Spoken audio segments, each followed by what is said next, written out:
Hello, fellow sages. Today we're looking at the Fallout female dweller number 11. And as we look at this figure, of course, just kind of look, it's a Gamestop exclusive. It's the female dweller. And of course, looking over the different figures that they had in the line, they have various armored figures and a male figure, and of course, Nick Valentine, whoever that is. Anyway, I did show off one of these other figures in a previous video. I don't even think it's one of these versions, but one of the basically armored figures I've looked at before. The thing about these figures is that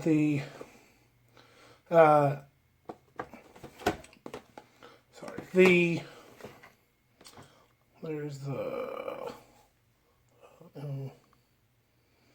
if you want to pause and look over any of that, warnings. They aren't, like you can tell, like they're just peg in each piece. So you could swap out and actually have her one arm be an armored arm if you have an armored figure. Instead of just making all of them look the same, you could have an armored helmet on one. But, you know, I got this on sale. It was a female figure, and sometimes it can be hard to find female figures that are, you know, in a line that, unless you're getting super hero proportions like the Marvel line and stuff like that, where the proportions are a little unrealistic. You know, this actually looks like it might be fairly realistic to look at. Anyway, I'm going to pause the video, unbox it, so you don't have to hear all that, and then we'll be back. Okay, welcome back. So we're going to start with a size comparison. For example, we do have Marvel Legends Captain America here. We have a 3 3/4 core figure from the day, Whisperin' Willie. We have Spade up there. Well, let Whisperin' Willie stay for a second. Spade up there. So this figure does size well with other 4-inch figures. Considering Batman's supposed to be a pretty big dude, she doesn't size as well for the new Spin Master Batman because everything is 4 inches. So obviously, when they make a toy line and Batman's supposed to be 6 feet, but he's got to be 4 inches tall, and her hair is 4 inches tall, I mean, she'd be kind of a big woman. You know, even Whisperin' Willie looks a little undersized to her, but that's the nature of everything going to a 4-inch scale. Okay, pros and cons. It is a female figure. It's got paint apps on the front and back, so the paint apps are pretty good. They're not like super awesome, but at the same time, you can see that even, let me get where she's in the light. Like, they're well placed paint apps, and when they get away with it, they just change the color of the plastic. Like the machine on the arm here is green. I wouldn't be surprised if that plastic was green all the way through, and they just painted the hand on there. Issues. First of all, it's kind of hard to get her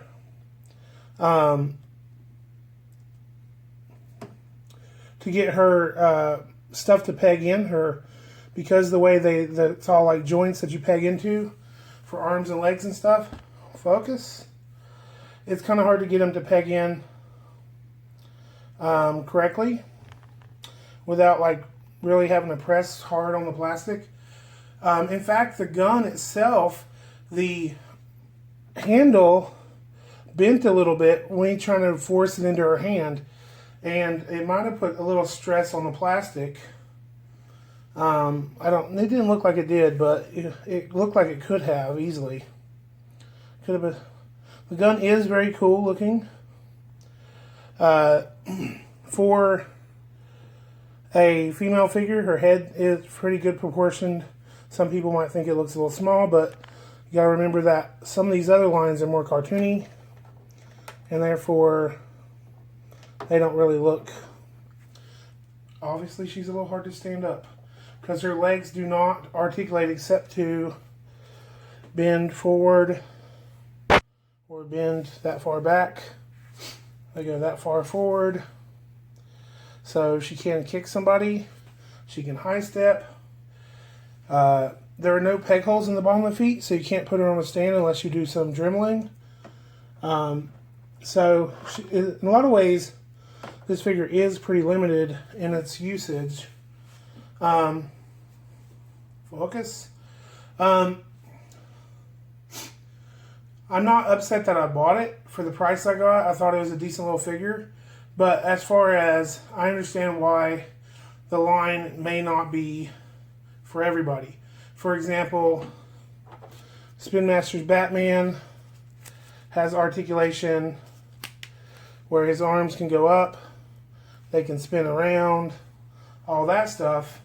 And her arms only spin around pretty much. Like where those joints are, her hands will turn. Like you can turn the hands. See if I can get a picture of that.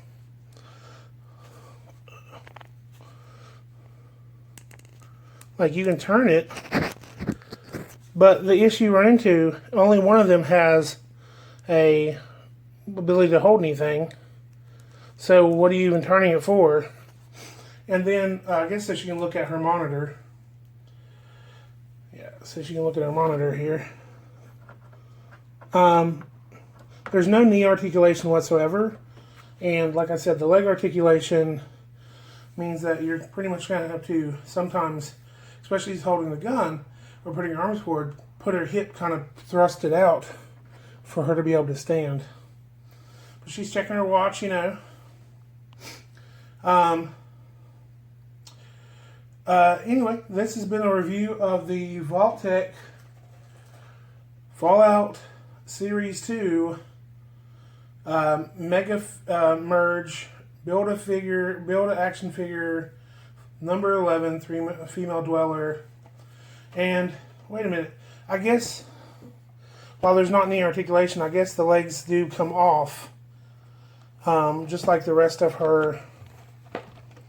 Sorry, let me get back here. You can see how it's jointed. So probably you can turn her feet out. I'm sorry. So it might make it easier for her to stand if I put her feet out a little bit. Or she'll just fall flat on her face.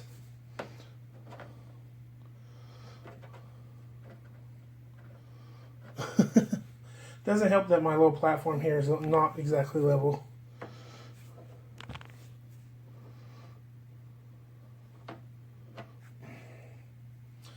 So I shouldn't have messed with her feet, apparently. I figured out how to stand her up without messing with them. Now I can't figure out, now that I've twisted them, they don't want to sit flat. Isn't that funny? So it's actually a negative feature that they turn, I guess. Anyway, thanks for liking, commenting, and subscribing, and pour on the plastic.